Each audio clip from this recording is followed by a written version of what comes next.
بسم اللہ الرحمن الرحیم۔ السلام علیکم ناظرین۔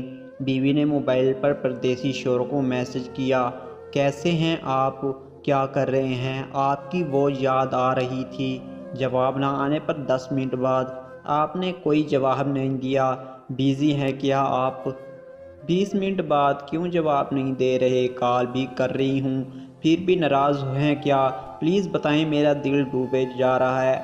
آدھے گھنٹے بعد آپ خیریت سے ہیں، موبائل آپ کے پاس نہیں ہے کیا؟ کچھ تو بولیں، مجھ سے یہاں کچھ کام بھی نہیں ہو پا رہا گھبراہٹ کے مارے۔ 35 منٹ بعد سنیں، اگر ناراض ہیں تو مجھے بتائیں کس بات پر ناراض ہیں اور ایسی سزا کیوں دے رہے ہیں۔ اگر مجھ سے مذاق کر رہے ہیں تو پلیز ایسا نہ کریں، آپ نہیں جانتے میری کیا حالت ہو رہی ہے۔ اب تو آنسو بھی آنکھوں میں آ گئے ہیں، آپ کی امی دیکھے گی تو کیا جواب دوں گی؟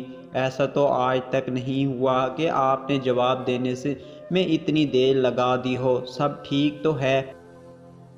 1 گھنٹے بعد بیوی کے موبائل پر میسج آیا، نمبر اس کے شوہر کا تھا۔ کانپتے ہاتھوں سے میسج کھولا، لکھا تھا، sorry my dear, I am really sorry, board meeting میں تھا، باس کے ساتھ تھا، میٹنگ کچھ زیادہ لمبی ہو گئی تھی، باس کے سامنے موبائل نہیں نکال سکتا تھا، اب فری ہوں، کریں رپلائی کر رہا ہوں، مس یو مائی ڈیئر۔ بیوی نے جھلجھلاتی آنکھوں سے میسج پڑھا، ایک دم اس کے چہرے پر مسکراہٹ آ گئی، ہاتھ سے آنسو صاف کیے اور بے اختیار موبائل کی اسکرین لی۔ دوسرا منظر، بیوی کے موبائل پر میسج آیا پردیسی شوہر کا، کیسی ہو مائی ڈیئر وائف، آج آفس کا آف ہے، موسم بھی اچھا ہے اور موڈ بھی بہت یاد آ رہی ہے۔ 10 منٹ بعد کیا ہوا، رپلائی نہیں کیا، سو رہی ہو کیا؟ مگر یہ کوئی سونے کا ٹائم تو نہیں ہے، پاکستان میں 12 بج رہے ہوں گے، جلدی رپلائی کرو۔ 20 منٹ بعد مجھے معلوم ہے تم نے موبائل ادھر ادھر رکھ دیا ہوگا، اب ڈھونڈ رہی ہوگی، bio carry less you are. آدھے گھنٹے بعد یو نو میرے دوست کی وائف 1 منٹ نہیں لگاتی میسج کا رپلائی کرنے میں، مگر تم کتنا اچھا موڈ تھا میرا، سب خراب کر دیا تم نے۔ پر تمہیں کیا فکر یہاں پردیس میں تم کو کتنا مس کرتا ہوں۔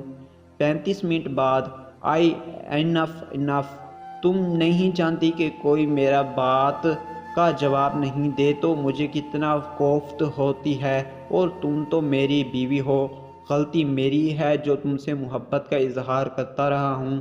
You are going beyond your limit. 1 گھنٹے بعد بھاڑ میں جاؤ، تم جس گھر سے آئی ہو وہاں شاید یہ چھوٹی چھوٹی باتیں سکھائی نہیں جاتی ہوں گی۔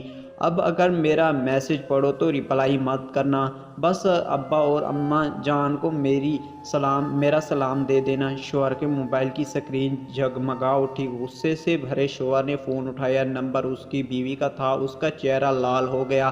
میسج اوپن کیا، میرے پیارے ہسبینڈ، امی کو رات سے ٹیمپریچر ہے، آپ کو انفارم نہیں کیا کہ آپ پریشان ہوں گے، ڈاکٹر کو بلا لیا تھا، ماتھے پر پانی کی پٹیاں رکھنے کا کہہ کر گئے تھے، گھر پر میرے سوا یہ کام کون کرتا ہے؟ آپ کی امی کے پاس تھی اسی لیے آپ کے میسیجز نہ دیکھ سکی، امی کو اب کچھ آرام ہے، آپ ناراض مت ہوں پلیز، یقیناً یہ میری غلطی ہے، مجھے موبائل ساتھ رکھنا چاہیے تھا، مگر میں جس گھر سے آئی ہوں وہاں مجھے موبائل ساتھ رکھنے کی عادت ہی نہیں تھی، آئی ایم سوری۔ شوہر نے میسج پڑھا اور دور کہیں خلاؤں میں کھو گیا۔